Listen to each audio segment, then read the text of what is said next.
ನೆಲಕ್ಕೆ ಬಿದ್ದು ಶಾಡ್. ಈಗ ನಂಗೆ ಬೆಂಕಿ ಹತ್ತಿರ್ತೈತಿ, ನಾ ಸುಮ್ಮನೆ ನಿಂತಿರ್ತೇನೆ ಒಂದು ಕಡೆ, ನಂಗೆ ಬೆಂಕಿ ಹತ್ತೈತಿ ಬರ್ರಿ ನನಗೆ ಅವ್ನು ತಿಳಿಯಂಗಿಲ್ಲ. ಈಗ ನೀರಲ್ಲಿ ಮುಳುಗು ಟೈಮ್ನಾಗ ನೋಡ್ತೀರಿ, ಯಾರು ನೀರಲ್ಲಿ ಮುಳುಗ್ತಿರ್ತಾರಲ್ಲ ಅವಂಗ ಏನ್ ತಿಳಿಯಾಗಿರ್ತೈತಿ ಹೇಳಿ. ಈಗ ನೀವು ನನ್ನ ರಕ್ಷಣೆ ಮಾಡಕ್ ಬರತ್ತೀರ ಅಂದ್ರೆ ಇವ್ರು ನಾನು ಹಿಡ್ಕೊಂಡು ಅಂತಂದ್ರೆ ಇವ್ರು ರಕ್ಷಣೆ ಮಾಡ್ಕೊಂಡು ನನ್ಗೆ ಆಚೆ ತೊಗೊಂಡು ಹೋಗ್ತಾರಂತ ಇರ್ತದ. ಹೌದಾ? ಅವ್ರು ಬರ್ತಿದ್ದಂಗೆ ನಾನು ಏನ್ ಮಾಡ್ತೇನೆ, ನಾನು ತೆಕ್ಕ ಹಾಯ್ಬಿಡ್ತೇನೆ ಅವ್ರಿಗೆ. ಅವರು ಇದಾಗಂಗಿಲ್ಲ, ನಾನು. ಸೊ ಎಲ್ಲರೂ ಕೂಡ ತಳಗುತ್ತೆ. ಸೇಮ್ ಇನ್ಸಿಡೆಂಟು ಇಲ್ಲಿ ಆಗ್ತದೆ. ಬೆಂಕಿ ಹತ್ತಿದಾಗ ಮೈ ಎಲ್ಲ ಉರಿತಿರ್ತೈತಿ. ಹೌದಾ? ಆ ಉರಿ ಇದರಿಂದ ನಾವು ಒಂದ ಕಡೆ ನಿಂದಿರ್ತೇನೆ, ಮೊದಲನೇದಿಲ್ಲ. ಎರಡನೇದು ಅವ್ರು ನನ್ನ ಕಡೆ ಅವ್ರು ನನಗೆ ಬೆಂಕಿ ಅವ್ರು ನನಗೆ ಸಪೋರ್ಟ್ ಮಾಡಕ್ಕೆ ಬರತ್ತಾರ ಅನ್ಕೋ, ಅವ್ರು ಬರತ್ತಾರ, ಅವ್ರು ಬೆಂಕಿ ಆರಿಸ್ತಾರೆ ಬಿಡಪ್ಪ ಅಂತ ನಾವು ಒಂದು ಕಡೆ ಸುಮ್ಮಿರ್ತೇನೆ. ಅವ್ರು ಬರ್ತಿದ್ದಂಗೆ ಏನು ಮಾಡ್ತಾರೆ, ನಾನು ತೆಕ್ಕ ಹಾಕಿಬಿಡ್ತೇನೆ. ಹೌದಾ? ಸೊ ನನ್ನಿಂದ ಬೆಂಕಿ ಆರಿಬಿಡ್ತದೆ. ಸೊ ಹೆಂಗೆ ಮಾಡ್ಬೇಕು, ಬೆಂಕಿ ಹೆಂಗೆ ಆರಿಸ್ಬೇಕು? ಹೇಳಿದ ಕರೆ ಬೆಳೆಸ್ಬೇಕು. ಹೆಂಗೆ ಬೆಳೆಸ್ಬೇಕು?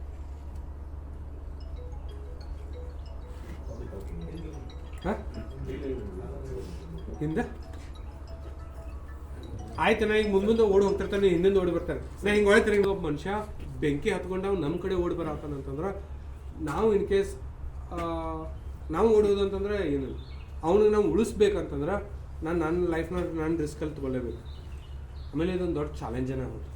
ಯಾಕಪ್ಪ ಅಂತಂದ್ರೆ ಈಗ ಯಾರ ಮನುಷ್ಯ ಇಲ್ಲಿ ಬೆಂಕಿ ಹತ್ಕೊಂಡ್ರೆ ಅವ್ನು ಏನು ಮಾಡ್ತಿರ್ತಾನೋ ಓಡಾಡ್ತಿರ್ತಾನಂತಂದ್ರೆ ಅರ್ಥ ಅವ್ನ ಮೇಲೆ ನಾವು ಏನೋ ಹಾಕಿದ್ರು ಕೂಡ ಅವ್ನ ಮೇಲೆ ತಗಂಗಿಲ್ಲ. ಫಾರ್ ಎಕ್ಸಾಂಪಲ್ ಅಲ್ಲಿ ಏನೋ ಉಸುಕ್ ಬಕೆಟ್ ಸಿಗ್ಲತ್ತೆ ಅನ್ಕೊಳ್ಳಿ, ನೀವು ಬಕೆಟ್ಲ ಅವ್ನು ಉಸುಕ್ ಹಾಕಿದ್ರು ಕೂಡ ಅವ್ನ ಮೇಲೆ ಬೀಳಂಗಿಲ್ಲ. ಸೊ ಏನಾಗ್ತಿರ್ತಾನೆ, ಅವ್ನು ಓಡಾಡ್ತಿರ್ತಾನೆ. ಸೊ ನೀರು ಸಿಗ್ತೈತಿ, ನೀರು ಹಾಕ್ತಾರೆ, ಅದು ಅವನ ಮೇಲೆ ಬೀಳಂಗಿಲ್ಲ.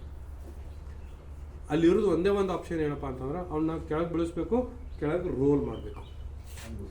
ರೋಲ್ ಮಾಡಿದ್ರೆ ಅದರಿಂದನೇ ಏನಾಗುತ್ತೆ, ಫೈರ್ ಪುಟ್ ಆಫ್ ಆಗುತ್ತೆ. ಸೊ ಈಗ ಅವನ್ನ ಕೆಳಗೆ ಬೀಳಿಸೋದು ಭಾಳ ಇಂಪಾರ್ಟೆಂಟ್.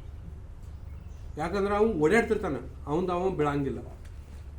ಅವ್ನು ನಾವು ಬೀಳಿಸೋದಂದ್ರೆ ಅವನ್ ತನ್ನಷ್ಟಾನೆ ಎದ್ದೇಳಂಗಿಲ್ಲ. ಅವ್ನು ಬೀಳಿಸೋ ತನಕ ನಮ್ಮ ಕೆಲಸ ಬಿದ್ದ ಮೇಲೆ ಅವನು ಓಡಾಡ್ತಾನೆ, ಅವ್ನು ಎದ್ದೇಳಂಗನೇ ಇಲ್ಲ. ಆಮೇಲೆ ಅಂದರೆ ಮತ್ತೆ ಎದ್ದು ನಿಂತ ಓಡಾಡಂಗಿಲ್ಲ ಅವನು. ಅಷ್ಟು ಕೂಡ ಬೆಂಕಿ ಆರಿ ಹೋಗ್ಬಿಡ್ತದೆ. ಸೊ ಅದನ್ನು ಹೆಂಗೆ ಮಾಡ್ಬೇಕು, ನಾವು ಅವನು ಹೆಂಗೆ ಬೆಳೆಸ್ಬೇಕು? ಸೊ ಇಲ್ಲಿ ನಮ್ಮದು ಪ್ರೆಸೆನ್ಸ್ ಆಫ್ ಮೈಂಡ್ ಭಾಳ ಇಂಪಾರ್ಟೆಂಟ, ಕರೇಜ್ ಭಾಳ ಇಂಪಾರ್ಟೆಂಟ್, ಧೈರ್ಯ ಆಮೇಲೆ ನಾವು ಪ್ರೆಸೆನ್ಸ್ ಆಫ್ ಮೈಂಡ್ ಭಾಳ ಇಂಪಾರ್ಟೆಂಟ್. ಈಗ ನಾವೆಲ್ಲ ಶಾಲೆಗೆ ಹೋಗುವಾಗ ನಾವು ನೋಡ್ಬೇಕು, ನಮ್ಮ ಫ್ರೆಂಡ್ಸ್ಗಳು ಮುಂದಿಂದ ಹೋಗುವಾಗ ನಾವು ಹಿಂದಿಂದ ಏನು ಮಾಡ್ತಿದ್ವಿ, ಕಾಲು ಬಿಡ್ತಿದ್ವಿ. ಏನಾಗ್ತಿತ್ತು ಅವಾಗ, ಎಡುತ್ತಿದ್ದ ತಾನೆ. ಸೊ ಆ ಎಡುದು ಅದ್ರ ಟೆಕ್ನಿಕ್ನ ನಾವು ಇಲ್ಲಿ ಫಾಲೋ ಮಾಡಬೇಕು. ಈಗ ಅವ್ನು ಓಡಿ ಹೋಗ್ತಿರ್ತಾನೆ, ಫೈನ್, ನಾವು ಆ ಕಡೆ ಹೋಗ್ತಿರ್ತಾನೆ, ಹಿಂದಿಂದ ಹೋಗಿ ಕಾಲು ಹಿಡೀರಿ, ಅವ್ನು ಕೆಳಗಡೆ ಬೀಳ್ತಾನೆ. ಅವ್ನು ಕೆಳಗಡೆ ಬಿದ್ದಾಗ ಇಂಜುರಿ ಆಕೈತೆ, ಮತ್ತೆ ಇಲ್ಲ ಅನ್ನಂಗಿಲ್ಲ. ಬಟ್ ಬೇರೆ ಆಪ್ಷನ್ ಇರಂಗಿಲ್ಲ, ಅವ್ನು ಬೀಳಿಸೋದು ಅಷ್ಟೇ ಇರ್ಬೋದು. ಸೊ ಅವ್ನು ಬಿದ್ದ ಮೇಲೆ ಅವ್ನು ಉಳಿಸ್ಬೋದು. ಈಗ ಅವ್ನು ಮುಂದೆ ಹೋಗ್ತಿರ್ತಾನೆ, ಅವ್ನು ಹಿಂದಿಂದ ಹೋಗ್ತಿರ್ತಾನೆ, ಒಮ್ಮೆ ಅವ್ನು ನಮ್ಮ ಕಡೆ ತಿರುಗ್ತಾನೆ, ಅವಾಗ ನಾವೇನು ಮಾಡಬೇಕು?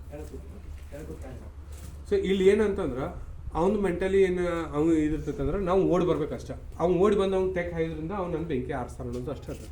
ಅದು ಓಡಿ ಬರೋದು ಅಷ್ಟೇ ಇದಿರ್ತದೆ ನಮ್ಮ ಕಡೆ.